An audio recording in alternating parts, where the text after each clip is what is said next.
did in the city of Vernon, smack dab in the middle of the meatpacking district.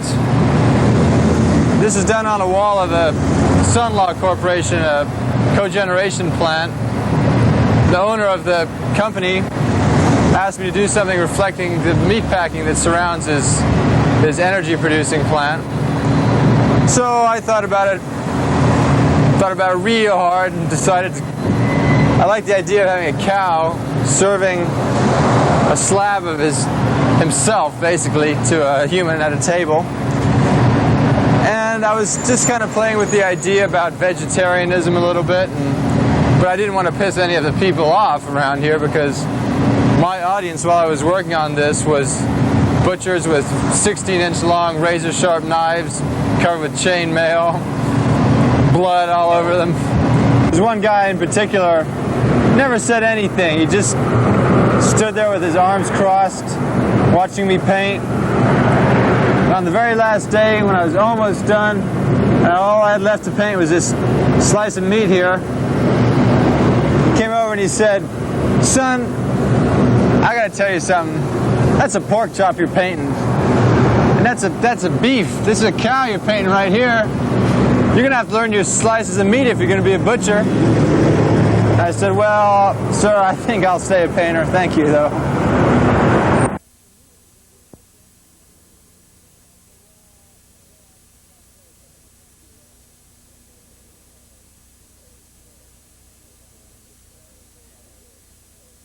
This painting is titled Earth First, and it refers to the radical group of the same name that believes that humans are capable of saving the Earth, whereas unfortunately I believe that humans are capable of destroying the Earth. So the idea in this painting is that you've got the representative of the human race, which is actually a cartoon character, and the fish, which both have weapons, and they're engaged in a confrontation. The human figure is saying, like, "Well, we're going to bomb your lake and we're going to kill you so we can eat all your fish," and the fish is saying, "Fuck you, man, no way, I got a bigger bomb." So this is also done on a found canvas, a painting that I got at a thrift store. There was a rather schmaltzy but well done wood scene, and I do work on found canvases a lot, and it's interesting trying to come up with a scenario to fit the found painting. So it took a while for me to come up with this theme, but I think it works quite well. This painting is called The Rude Awakening, and it's funny because I live in one of the barrios of Los Angeles, East Hollywood, and there's a hell of a lot of street noise happening all the time. And there's a lot of gunfire, there's a lot of car alarms going off, there's the peleta vendors, the kids screaming, the dogs barking. And it's just that all kinds of noise becomes a part of life here. And it's odd, too, because gunfire has become something that one hears all the time. And after a while, your threshold gets higher and higher for it, and you don't even look around. You don't go outside. You don't do anything. You just hear the gunfire, and it didn't come in the front of the place this time, so you're satisfied. And I just wanted to get the idea across in this painting about this nasty little scampy character who's waking up his daddy out of a backyard reverie, sitting there in the grass reading a good book, and his kid comes along and wakes him up with a gun. Pies on the windowsill, nice classic American scene of tranquility, and this kid's about to brutally break into it, and look at him, he's just laughing about it. He thinks it's the greatest thing there is. So, I mean, I kind of got interested in the way children deal with guns in this culture after the riots, when I had to walk around with my gun to keep people away from this building, and some of the kids in the neighborhood saw me with my pistol, and they wanted to know what kind of gun it was, and things like that, which I thought were really strange questions to be coming from kids who are basically in elementary school. And that's about the story. This guy just kicking back, trying to enjoy his day, and here comes the gun. One more time, wake him up. This painting is called What the Fuck. And the reason it's called that is not just because that might be what the character on the right is saying, but it's also hopefully what the viewer of the painting is saying. What is going on? Is this green Mustang, does it belong to this guy? Or is it just something that's on the street? Is the action between the hand giving the figure and this guy? Or is the car involved at all? So this painting pretty much it shows off one of the main ideas I have when I paint, which is trying to make the person who's looking at the painting do some work, use their imagination a little bit, try and figure out what's going on.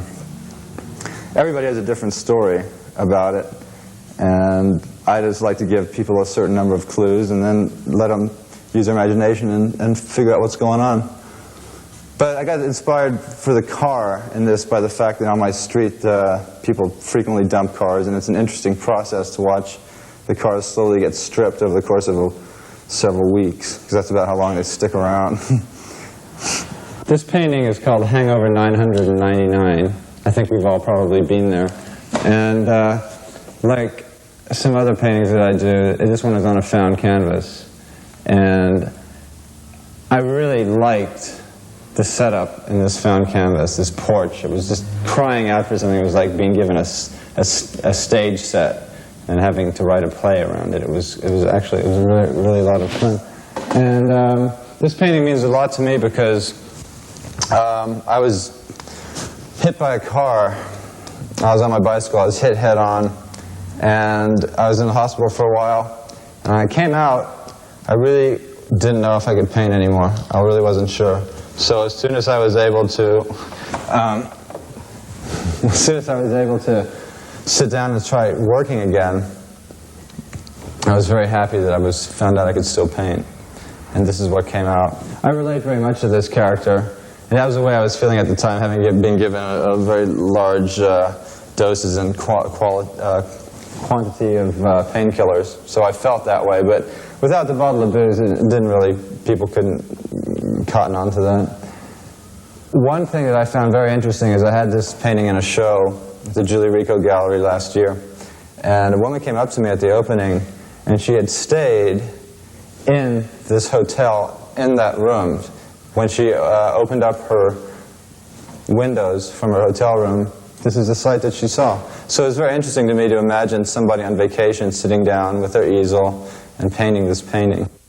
This painting's idea came to me when I saw the movie Killer Clowns from Outer Space, where one of the killer clowns mesmerizes a crowd at a bus stop by doing incredible shadow puppets with his fingers, including the ultimate, which was Washington crossing the Delaware. So, and then he kills him, of course. And I thought about people doing threatening hand shadows and how that could relate to the weird gang signs that I frequently see people throwing each other on the street. What's it called? Scared of shadows.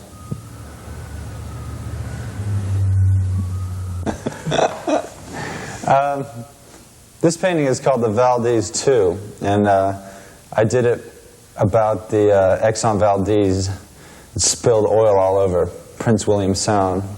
And I was intrigued because the U.S. government sued Exxon and got a nice big settlement out of them. And I thought, well, who is really supposed to get that money? Well, obviously the otters, I thought. So this otter has cashed in his settlement check, and he got himself a speedboat, and he's terrassing around Prince William Sound, having himself a good old time. The day of the quake. Well, I did this painting shortly after our little monster earthquake we had in January, and I was just trying to capture the feeling I had that day when just sitting around drinking, feeling those aftershocks, and just basically trying to write a blues song all about the earthquake. And so I went and got my blue guitar and tried to write some songs. Of course, I'm a painter, not a songwriter, so I ended up throwing the guitar in its case and just working on a painting. This painting is called The Mad Dash, and it was inspired by a trip I took across the West, Nevada, and looking at the scenery, and every now and again noticing a smashed little critter on the road, so I imagined the way they would feel getting across that road as quick as they could. This painting is called The Bad Trip, and It's a very new painting, and it's in the direction that I want to start going in, where I've started using computers to play around with my line drawings. And the stuff that's going on in here is basically being warped and manipulated by the computer, and I hope to start doing more things like that. It's sort of a cross between fine art and rave flyers. I've always found car doors to be very beautiful, and I started painting on them. That's what ultimately led me to work on an entire car. And I wanted to play with the idea, with words a little bit on this one, and I liked the idea of dope. How like dope means drugs to my generation, and dope means good. It's like the Beat Boys and stuff like that. So I wanted to kind of play with that word a little bit. So we got the stoned hillbilly here going, and with his marijuana patch thing happening, and dope, which means down, fresh. It's good. Hey, buddy, it's the pedal on the right, man. Hey, you gonna park that thing or drive it? What the hell's going on? Well, I've never been a particularly good consumer, even living in the midst of the most advanced consumer society that this globe has ever known. And my way of dealing with that, rebelling a bit against it, is by trying to revitalize things that have been cast off by consumer culture. And when I saw this car in the junkyard, it really bothered me that it had made it for this long, that once upon a time it was a new car, it was somebody's new car, it was their pride and joy.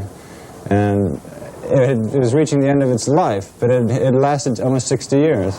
The hot rodders that I talked to were dead set against me getting a Plymouth. And I said, man, you got to get a Ford, you got to get a Ford, you got to get a Chevy, you have to, because you shouldn't have a Plymouth.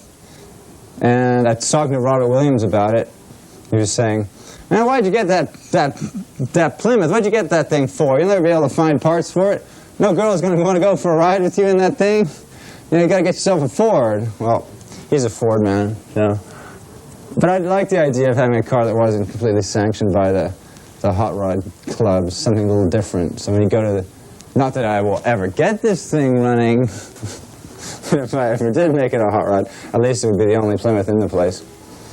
It's interesting that you can have a art movement that claims to be counterculture, claims to be against the mainstream, and then you start getting people within that counterculture who start defining what it is that makes up the subculture, and if you don't subscribe to that, then you're out. And there's a certain look to the kind of art that people do on their hot rods.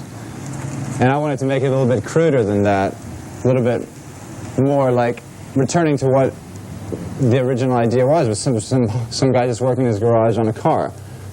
Whether it was just painting it or whether it was making it actually run faster. So I did the flames the best way I could at the time. I do them a lot better now, but I did the best I could with them then. And I didn't really know what I was going to do with the car. I decided I knew I wanted to do flames, so I worked on that. And it just kind of led to other things, graphically, where I had to place them on the car to make it look good. Now, this text right here, Spacer, referred to the painting on the door, which was of a guy in outer space holding a little sign up, hitching a ride, trying to catch its nearest spaceship back to planet Earth. The doors were the most intensively painted part of the car, and they were used in the Custom Culture show, and the Doors are now touring with that show in Baltimore and Seattle, so that's why they're not here. A lot of people ask me if this car runs, and I can say, and it's a white lie, that yes, it does run. It runs a little bit. It'll still turn over, but no, it doesn't actually run. But one of my dreams is to make this thing run, just so I can drive it around Hollywood and give people something to look at. Because that's the idea to me. It's not so much trying to show off something about myself. I just want to make it so that people have something different to look at on the street. So they have something weird to look at, and they can point to it and say, hey, look at that. That's really weird. And talk about it when they get home, because they saw something strange. I'm not trying to make anything that's going to like bolster my ego with. I basically do art for other people. I don't do it for myself, because I don't even have to worry about doing it for myself anymore. Every piece of art needs a title. If you don't have a title on it, it's like not using a particular color. This entire car I call Ninth Life. The reason I call it that is because I really think that this car is on its ninth life. used up 8 of them to get to the junkyard. And I took it, and this is its last life. I've learned a lot about this car, actually. It's interesting when you have a car this old, it really teaches you some things about the people who owned this car. For example, apparently at some time, one of the owners who has this car was a metalsmith. And he was obviously a smoker, too, because he built this very interesting little tray for his cigarettes. It's very, very nice. And when I cleaned the car out after getting it out of the junkyard, the thing was absolutely full of mud, like it had been in a landslide. And it was like archaeology. As I would remove the layers of mud, I would find the debris and detritus left behind by the various owners. And there were like feathered roach clips from the 70s. There was a syringe from God knows when. Used rubbers, pipes, things like that. And it was just funny because people who had owned it had left their mark on it. And this is what I'm going to leave on it. So who knows who's going to have it after me.